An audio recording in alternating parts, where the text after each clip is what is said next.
Hi, everybody. Sarah, Pearls of Wisdom and Food.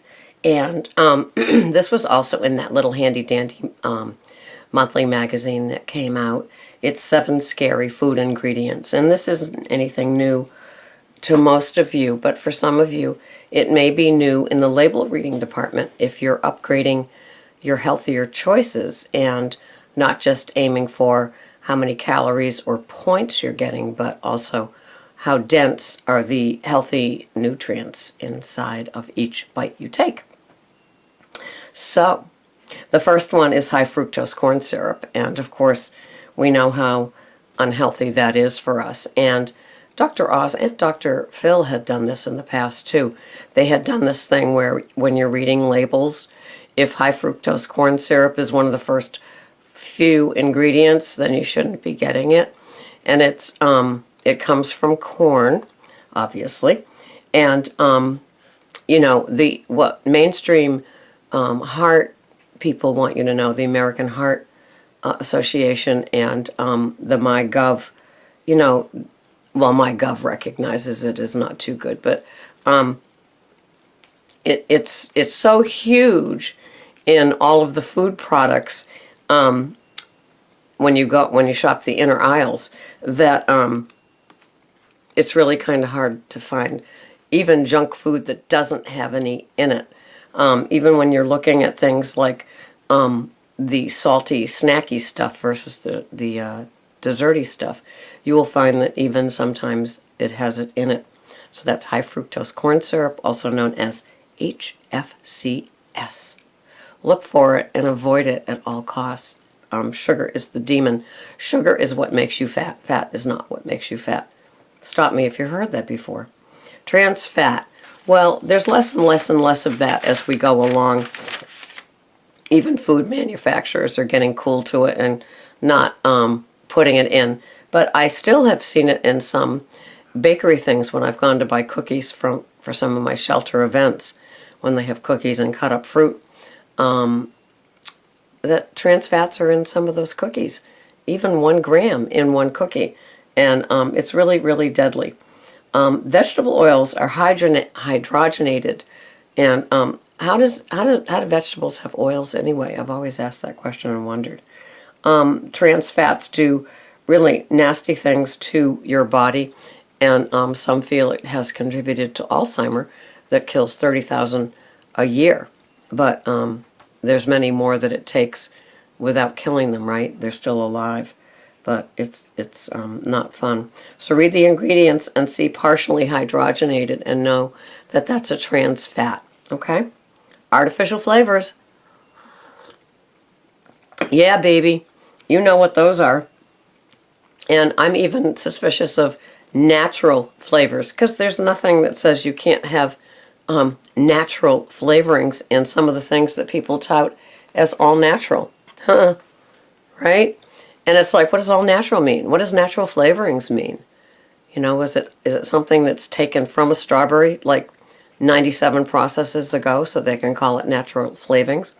Anyway, artificial flavors, it could mean a single unnatural additive or a blend of hundreds of chemicals.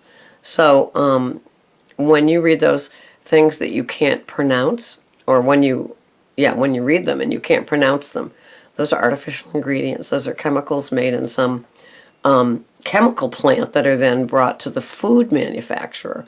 And it is, what does one podcaster call it? They call it edible food, but there's nothing healthy about it. It's just edible. So, but don't leave it out for a rat, because even a rat wouldn't take Cool Whip. Strawberry flavor, oh, that's funny, I didn't read further. Strawberry flavor contains 49 ingredients. Strawberry flavor. So beware, beware. And then let's not even go there with the artificial butter flavor that's found in microwave popcorn.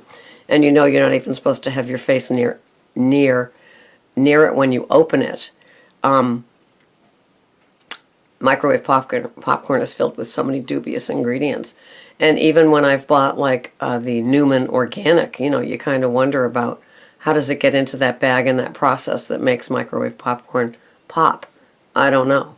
I buy it in the kernels, and I buy the non-GMO, I think it's Jolly Time, and then cook it right on the stove, and I don't even use any oil, but I do add real grass-fed butter to it when it's done. That's just a guilty pleasure I have every few months. MSG, of course, monosodium glutamate, and it's an artificial flavor. The FDA has classified MSG as a generally recognized as safe, and you've heard me mention that before, GRAS, and it is not GRAS to us, is it? It includes adverse reactions such as swelling, facial numbness, heart palpitations, nausea, and weakness. And of course, we know there are MSG-free alternatives out there to choose from, but as you know, when you go to a Chinese food place, I'm not sure if Thai too, but Chinese food, it's loaded with it. And, there are MSG headaches that people have from eating Chinese food. So it's just a dubious ingredient that the government still says is okay. And those of us that are not on the mainstream anymore, that are on that dirt road, that will become a superhighway when more and more people evolve, know that it's not a good choice. It's not a good ingredient. Artificial sweeteners. Those yellow, pink, and blue packets I throw in the Truvia too because it's been processed 47 times. So, I know that the, what one is saying, aspartame, they're now able to say, I don't know how they got this through, probably lobbyists, but now they're able to say that it's a healthy sugar substitute. Crazy! I use Xyla, which comes 100% from xylitol, which is an okay one to have. And another one is erythritol and stevia. And getting stevia in its most natural form is, of course, like some people use the drops, and they come in different flavors. But stay away from Truvia, as it's been processed 47 times. And that means with things like bleach and hexane and things like that. And preservatives, BHA and BHT that you see in a lot of processed meats and bacons and things like that. I buy the uncured ham, the uncured bacon, and I think those are the only two cold cuts that I would buy, or processed. And then I buy the Welshire sausage as well in the freezer at Whole Foods, and that has no BHA or BHT in it. So these are a few of my non-favorite things. And I will be doing, because that's kind of 101 for us. Most of us know these things. Some good.